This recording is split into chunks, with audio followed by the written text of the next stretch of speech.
Good morning all of you. तो last class में हम लोग समांतर पट्टिका संधारित्र पर चर्चा किए थे, जिसमें बिना परावैद्युत का और परावैद्युत के साथ दोनों में हम लोग धारिता निकाल चुके थे। एक बार देख लीजिए इनको। ये एक संधारित्र है, समांतर पट्टिका संधारित्र।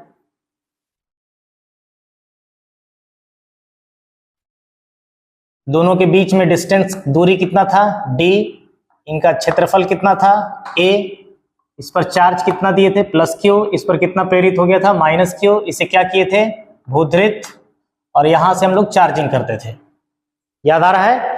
और इसकी धारिता कितनी आ गई थी, C0। अगर हवा है तो ε0 a बाई कितना आया था, d। ये लास्ट क्लास में हम लोग देखे थे, लास्ट से पहले वाला में। और अगर इनके बीच में हम कोई परावैद्युत माध्यम रख दें, ये दो प्लेट हैं और ये देखिए कोई परावैद्युत माध्यम बीच में हमने रख दिया है। परावैद्युतता कितनी, εr। यहां इस पर +q चार्ज और इस पर -q चार्ज, और इसे हम लोग अर्थिंग कर दिए थे। ये डिस्टेंस कितना, d, और इसका थिकनेस कितना, t। मोटाई कितनी है इसकी, t है, और दूरी कितनी थी प्लेट के बीच में, d। तो यहां से जो c आ गया था, c बराबर ε0 a by d minus t into 1 - 1/εr। Last class में हम लोग इसको देखे हैं, ठीक है। ये आया था कि नहीं आया था, बताओ, यही आया था। अब आगे हम लोग देखने चल रहे हैं कि अगर इसमें हम एक से ज्यादा परावैद्युत माध्यम दे दें, अलग अलग आपेक्षिक परावैद्युतता वाला, तो क्या होगा, थोड़ा सा इसका डिस्कशन कर लेते हैं। मान लो ये आपका एक प्लेट है,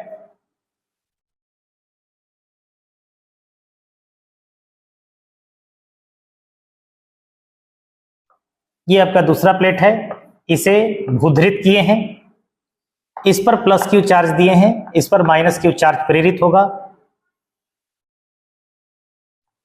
इसमें एक ये परावैद्युत माध्यम हमने दिया,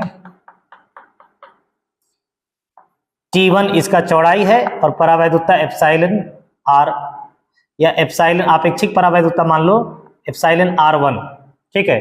एक दूसरा है,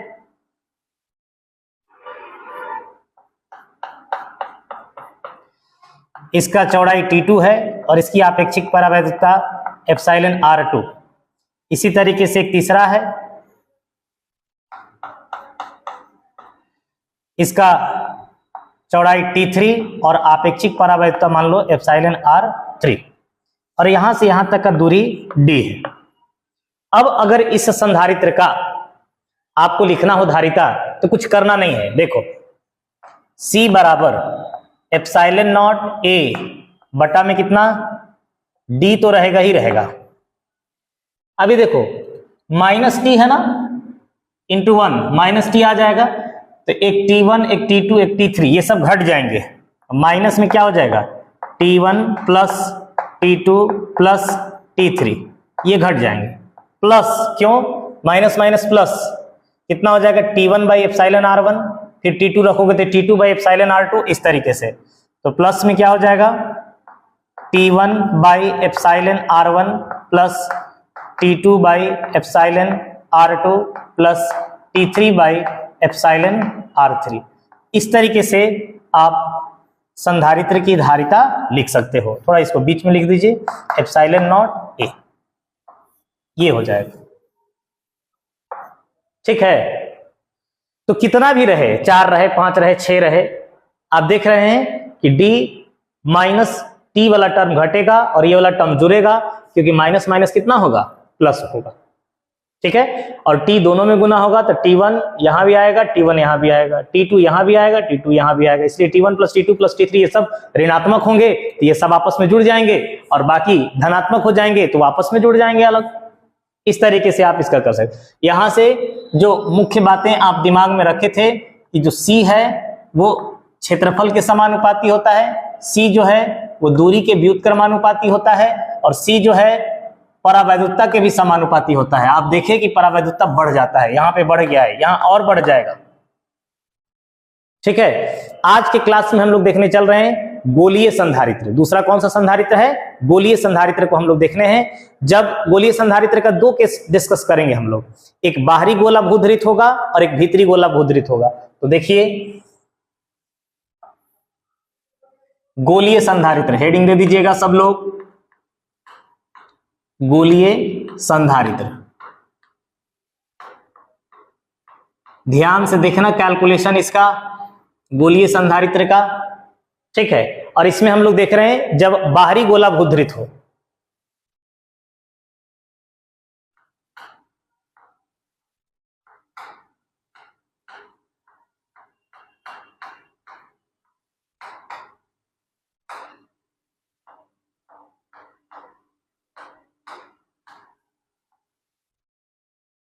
भूधृत हमारा कौन सा गोला रहेगा? बाहरी गोला। देखो इस तरीके से आपके पास एक बाहर गोला है और एक अंदर का गोला ये है, और इसे हम लोग अर्थ कर दिए हैं, धरती से जोड़ दिए हैं। ठीक है, दोनों का त्रिज्या दिया रहेगा, इसका त्रिज्या a मान लो और इसका त्रिज्या b मान लो। अब आवेश आप कहां दोगे? भीतरे वाले पर हम लोग आवेश देंगे। तो इस पर हमने मान लो +q आवेश दिया, जो इस पर इस तरीके से वितरित हो जाएगा। कितना आवेश दिया? +q आवेश दिया। अब अगर इस पर +q आवेश दिया है तो दूसरे वाले गोले पर कितना हो जाएगा? इसके अंदरी सतह पर, भीतरी सतह पर, बाहर वाला पर तो क्या हो जाएगा? अर्थिंग के कारण, धरती के कारण आवेश कितना हो जाता है? 0। तो बाहर तो कोई आवेश नहीं रहेगा। क्यों? क्योंकि अगर धन आवेश आएगा भी तो धरती इसे न्यूट्रलाइज कर देगी। और इस पर कितना आवेश आ जाएगा? -q आवेश। आप -q आवेश निकाल भी सकते हो कि कैसे आएगा। अगर किसी को दिक्कत हो रही है तो मान लो कि इस पर q डैश आवेश है, हमें नहीं पता है कि धन है कि ऋण है, लेकिन हाँ इतना पता है कि इस पर विभव 0 होगा। क्यों इस पर विभव 0 होगा? क्योंकि इसे हम किससे कनेक्ट कर दिए हैं? अर्थ से कनेक्ट कर दिए हैं।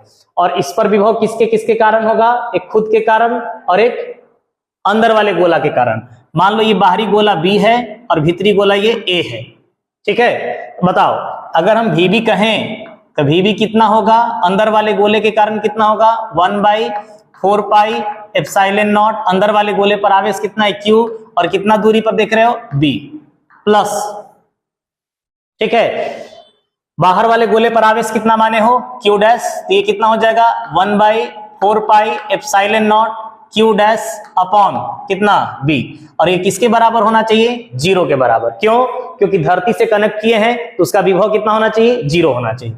अगर ऐसा हम कह दें तो यहां से ये भी लिख सकते हैं हम कि 1/4 पाई epsilon not Q dash by B जो है इसे दूसरी तरफ ले जाकर के माइनस में 1/4 पाई एप्सिलॉन नॉट Q बाई कितना लिख दें? B। ये कैंसिल आपस में, B और B कैंसिल आपस में, तो Q डैश का वैल्यू कितना होगा? -q होगा। ये सबको पता चलना चाहिए। मतलब अगर इस पर +q आवेश दिए हो तो इस पर -q आवेश होगा। अब दोनों के बीच में हम थोड़ा विद्युत क्षेत्र लिख लेते हैं। तो दोनों गोला के बीच विद्युत क्षेत्र,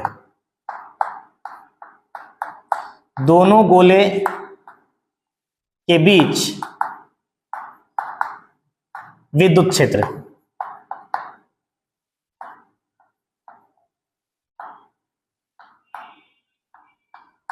कितना होगा? दोनों के बीच में विद्युत क्षेत्र, तो जो विद्युत क्षेत्र होगा E वह किसके बराबर होगा?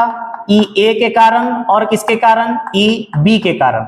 अगर आपको याद होगा गॉस का नियम में, तो किसी भी गोलीय खोल के भीतर का विद्युत क्षेत्र कितना होता है? 0 होता है। तो जो B मेरा गोला है इसके भीतर B के कारण विद्युत क्षेत्र कितना हो जाएगा? 0 हो जाएगा। ये कितना? 0। तो सिर्फ और सिर्फ किसके बराबर होगा? भीतरी वाले गोले के कारण। और भीतरी वाले गोले के लिए ये वाला जो जगह है, दोनों गोलों के बीच का जो जगह है वो बाहरी पोर्शन है। A के कारण कितना विद्युत क्षेत्र होगा? मान लो यहां से किसी दूरी R पर हम लोग विद्युत क्षेत्र लिख ले रहे हैं कि r त्रिज्या पर कितनी होगी, तो कितना हो जाएगा E is equal to 1/4πε0 Q by कितना हो जाएगा r स्क्वायर। ये आ गया कोई भी दूरी r पर विद्युत क्षेत्र आ गया। अब जब विद्युत क्षेत्र हमारे पास आ गया तो हम विभव लिख सकते हैं। E बराबर क्या होता है माइनस dV अपॉन dr, मतलब आप कह सकते हो कि minus of dV by dr is equal to कितना E, minus of dV upon dr is equal to E।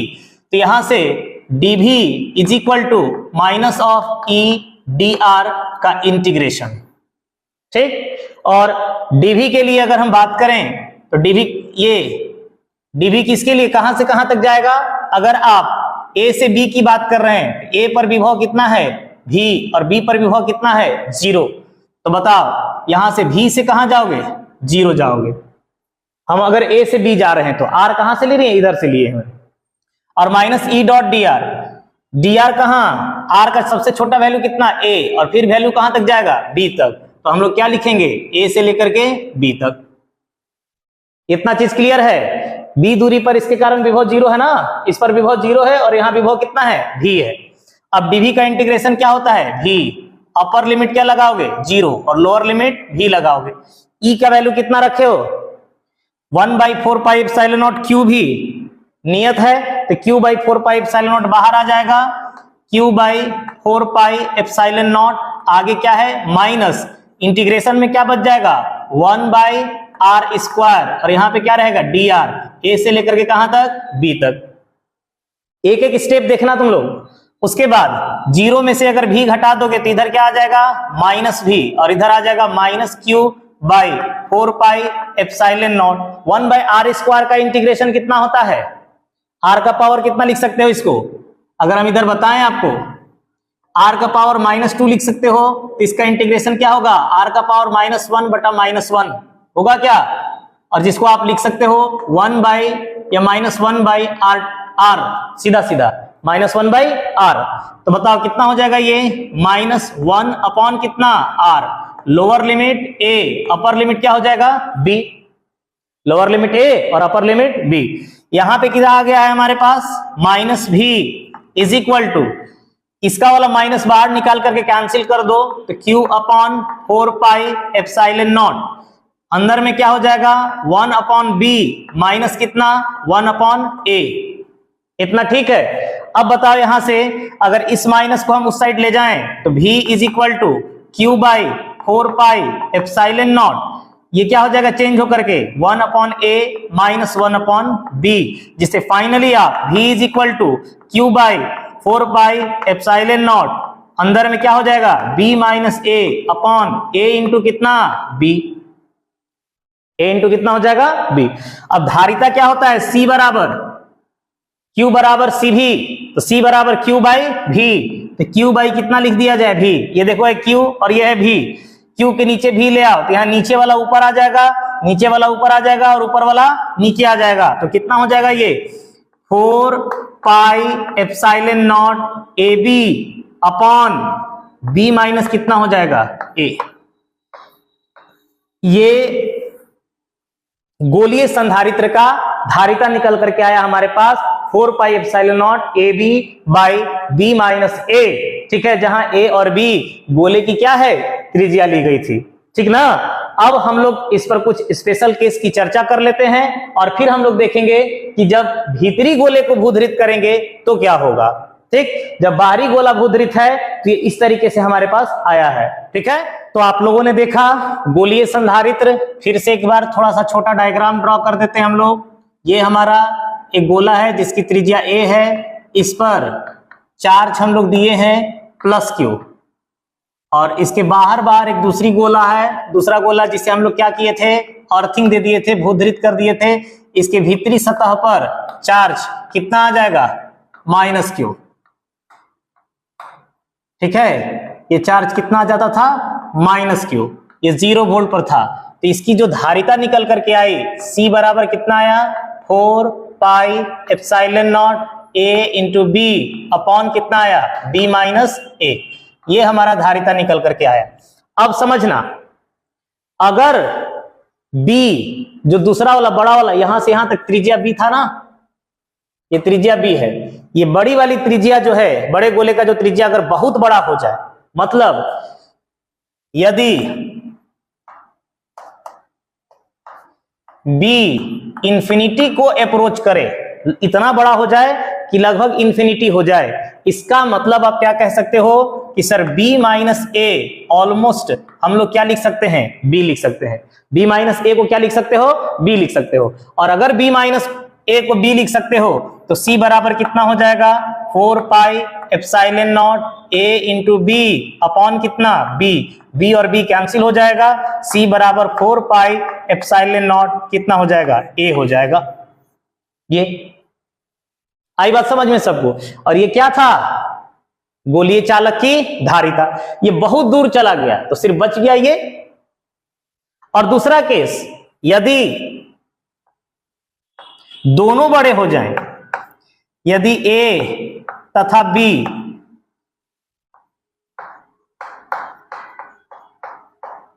दोनों बहुत बड़े हों,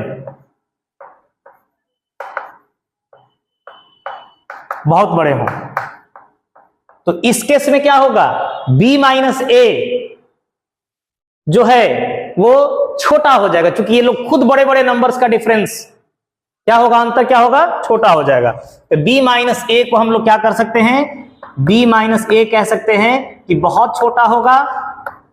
और जब ये बहुत छोटा हो जाएगा तो क्या कह सकते हो, तो हम लोग बहुत छोटा लगभग क्या मान लें, दोनों के बीच की दूरी कितनी मान लें, d मान लें। अब क्या कह सकते हैं हम लोग, c बराबर 4 pi epsilon not A B by कितना, d कह सकते हैं। अब आप ही बताइए कि a और b चूंकि दोनों बड़े हैं तो लगभग बराबर हो जाएंगे, इसका मतलब a इंटू बी को आप या तो a स्क्वायर लिख लीजिए या फिर क्या लिख लीजिए, b स्क्वायर। तो c क्या लिख सकते हैं आप यहां से, अगर एप्सिलॉन नॉट को हम अलग कर लें तो 4 पाई a स्क्वायर अपॉन d कह दीजिए, या फिर 4 पाई एप्सिलॉन नॉट छूट रहा है, epsilon not 4 pi b square upon कितना, d कह दीजिए। और किसी भी गोले का क्षेत्रफल कितना होता है, 4 पाई r स्क्वायर, और ये a और b क्या है, r स्क्वायर ही तो है। तो क्या हो जाएगा, ये c बराबर कुछ नहीं एप्सिलॉन नॉट, और ये हो गया क्षेत्रफल, या ये क्षेत्रफल हो गया a बाई कितना, d। देखो ये कैसा दिखने लगेगा, जब ये त्रिज्याएं बहुत बड़ी हो जाएंगी ना, तो ऐसा बहुत बड़े गोले का एक भाग ऐसा और बहुत बड़े गोले का एक भाग ऐसा। अब एक छोटा सा भाग देखो यहां से यहां तक, और इसका एक छोटा सा भाग देखो, ये लगभग जो है समांतर पट्टी का संधारित्र हो जाएगा। क्या हो जाएगा, ये समांतर पट्टिका संधारित्र, समांतर पट्टिका संधारित्र हो जाएगा। ठीक है, अगर हम इसे मिटा दें तो आपको दिखने लगेगा कि ये दोनों लाइंस जो हैं एक प्लेट जैसा दिख रहे हैं। सिंपली ये तो हम दिखाएं यहां पे हल्का वक्र करके, बहुत ज्यादा त्रिज्या हो जाएगा। जैसे ये दीवार खुद है एक बहुत बड़े गोले का भाग है, ठीक है, जिसको आप समतल सतह कह रहे हो, वाकई में ये समतल नहीं है, ये एक बहुत बड़े त्रिज्या वाले गोले का भाग है। आपको समतल सतह जैसा दिख रहा है, इसकी त्रिज्या अनंत है। इसकी त्रिज्या कितनी है, अनंत है। तो आप ये कह सकते हैं एप्सिलॉन नॉट ए बटा में कितना, d। अब हम लोग देखने चल रहे हैं, यदि हम भीतरे गोले को अंदर वाले गोले को क्या कर दें, भूधृत कर दें। दूसरा केस हम लोग देखने चल रहे हैं, यदि भीतरी गोला भूधृत हो,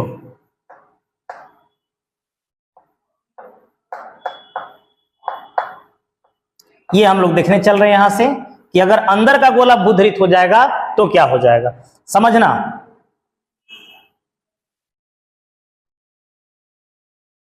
ये हमारा बाहरी गोला है, ठीक है, और ये हमारा भीतर का गोला है। यहां पे एक छोटा सा ओपनिंग देंगे और इसे धरती माता से जोड़ दिया। अंदर वाला गोला हमारा A है, बाहर वाला गोला B है, इसकी त्रिज्या स्मॉल ए है और इसकी त्रिज्या स्मॉल बी है। इस बार आवेश किसको दिया जाएगा? बाहरी गोले को। इस पर अगर आवेश दोगे तो दोनों तरफ अंदरी सतह और बाहरी सतह, मतलब भीतरी और बाहरी दोनों सतह पर इस पर आवेश आ जाएगा। उसका कारण क्या है? ये चालक। उसका कारण ये चालक भाई ऋण आवेश को इस पर लेकर के आएगा ना, इस पर किसको प्रेरित करेगा? ऋण आवेश। इस पर कौन सा आवेश प्रेरित होगा? ऋण। तो ऋण धन को आकर्षित करेगा नहीं करेगा? करेगा। इस पर कुल आवेश कितना है? Q, अंदर और बाहरी दोनों मिला करके।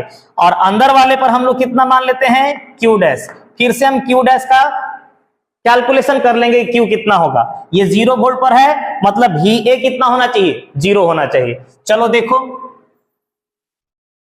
VA हम लोग लिखते हैं, कितना आएगा? अगर हम VA लिखें,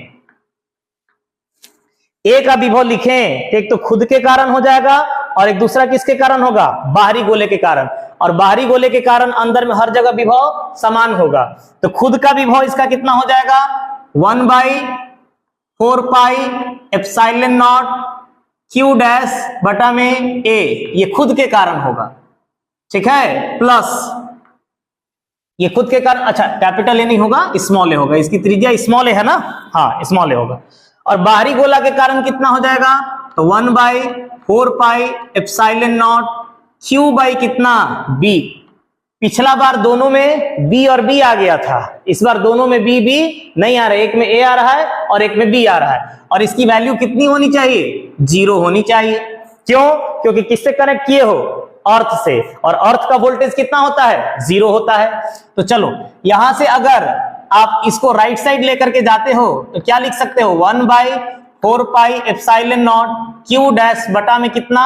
A बराबर -1/4 पाई एप्सिलॉन नॉट Q बाई कितना लिख सकते हो? B। ये और ये तो इस बार कैंसिल होगा, बाकी चीजें कैंसिल नहीं होंगी। तो Q डैश का जो वैल्यू है वो क्या आ जाएगा? -A ऊपर चला जाएगा क्या? तो A/B इंटू कितना होगा? Q। याद रखिएगा, इसको हम लोग लास्ट में यूज करेंगे, बार बार इसको नहीं रखते चलेंगे, इसको अब लास्ट में यूज करेंगे। अब दोनों के बीच में हम लोग क्या लिख लें? किसी भी दूरी R पर विद्युत क्षेत्र लिख लेते हैं। तो बताइए, दोनों गोलों के बीच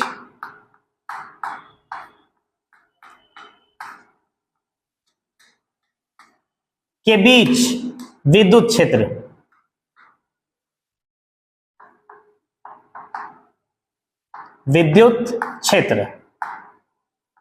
कितना हो जाएगा? दोनों गोलों के बीच में विद्युत क्षेत्र E किसके किसके कारण? एक तो A के कारण और दूसरा किसके कारण? B के कारण। अब बताओ, EB तो 0 हो जाएगा, कोई भी गोलीय खोल के भीतर का विद्युत क्षेत्र कितना हो जाता है? 0। तो धन के कारण तो कोई क्षेत्र आने वाला नहीं है। क्यों? क्योंकि उसके भीतर में आप R जो दूरी लिए हैं, या ये जो जगह है बाहरी गोले के अंदर है, तो बाहरी गोले के कारण कोई विद्युत क्षेत्र नहीं होगा। EB कितना हो जाएगा? 0 हो जाएगा। अब EA हम लोग क्या लिखेंगे?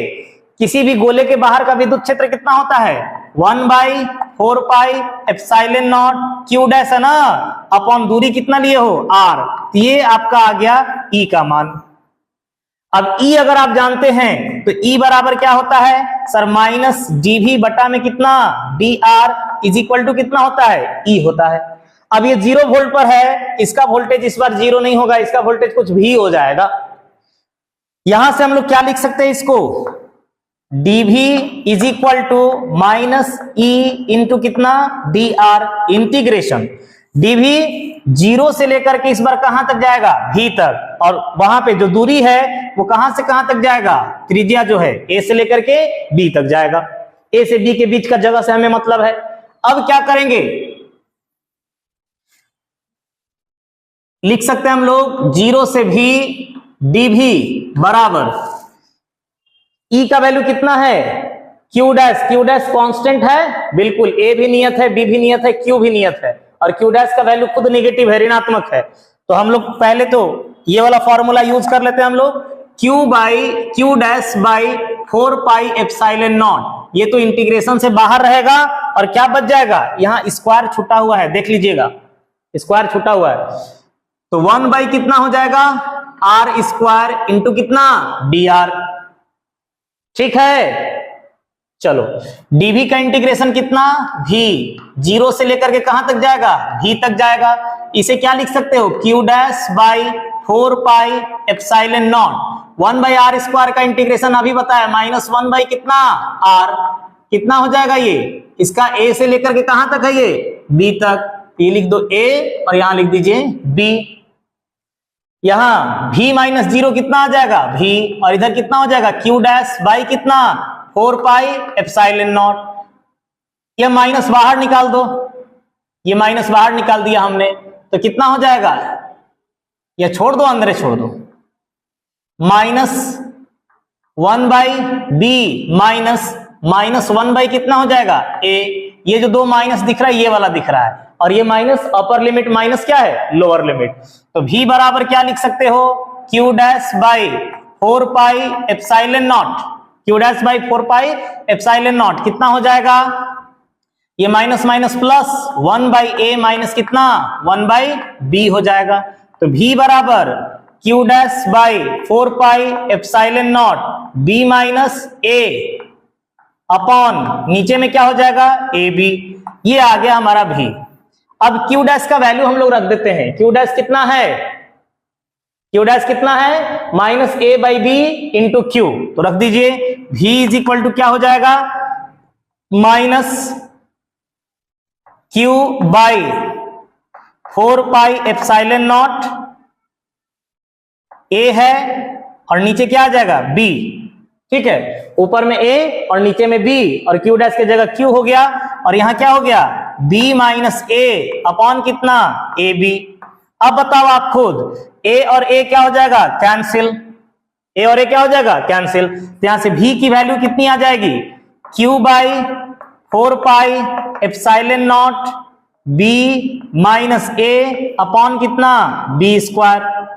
यहां पे क्या रह जा रहा है, माइनस, माइनस कहीं गड़बड़ हुआ है क्या, देखिए यहां वाला माइनस हम लोग से छूट रहा है, तो इस जगह पर क्या आता माइनस, यहां पे क्या रहता माइनस, यहां पे क्या रहता माइनस, यहां पे क्या रहता माइनस, यहां पे क्या होता माइनस, और जब इसकी वैल्यू रखते तो ये माइनस और माइनस प्लस, ठीक है, ये माइनस हम लोग का वहां रह गया था जिसे हम लोग यूज कर लिए हैं।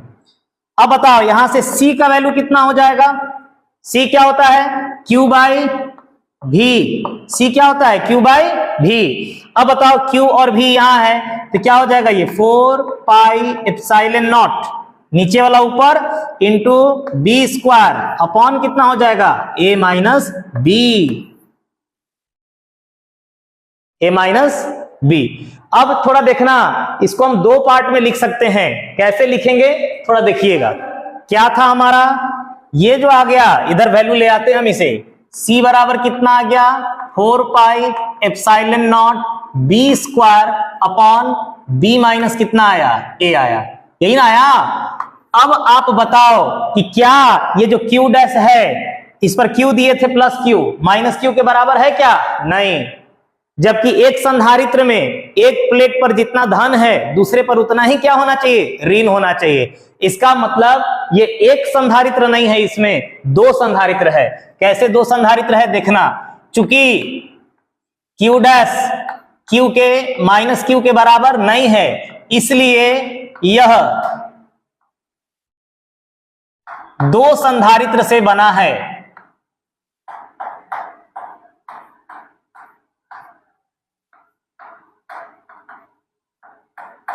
बना है कौन कौन देखिएगा, क्या हम इस C को लिख सकते हैं क्या 4 pi epsilon not a into B upon B minus A plus 4 pi epsilon not b, check कर लो लिख सकते हो कि नहीं लिख सकते हो, सब लोग पहले बताओ। अगर हम दोनों का एलसीएम ले लेते तो b माइनस कितना है करके दिखा देते हैं, वैसे तो लिखेंगे यही हम। अगर एलसीएम हम ले ले, दोनों में कॉमन क्या दिख रहा है 4 पाई एप्सिलॉन नॉट b ऊपर में कॉमन है, यहां बच गया आपके पास क्या a by B minus a, और यहां पर क्या बच गया b, सॉरी 1, b तो कॉमन आ गया। क्या लिख सकते हैं इसको 4 pi epsilon not b into LCM b minus a, ऊपर में क्या हो जाएगा a plus b minus a, a और a कैंसिल हो जाएगा, जिसे फाइनली आप क्या लिख सकते हो यहां से b बचेगा और ये b गुना हो जाएगा, तो क्या हो जाएगा ये 4 pi epsilon not be square, और नीचे क्या दिखेगा b माइनस ए। सेम यही है जिसको आप दो पार्ट में तोड़ करके लिखे हो। तो इसे हम क्या कह सकते हैं, इसे हम कह सकते हैं कि सर c जो है c a और b के कारण है, प्लस ये इसके और इसके कारण, और एक केवल b के कारण है, b और धरती के कारण, तो आप कह सकते हो एक cb है। दो भाग है, ये आपका CAB है और ये क्या है आपका CB है। ठीक है, इतना इसमें हम लोग को देखना था। अगले क्लास में देखेंगे हम लोग बेलनाकार संधारित्र पर चर्चा करेंगे।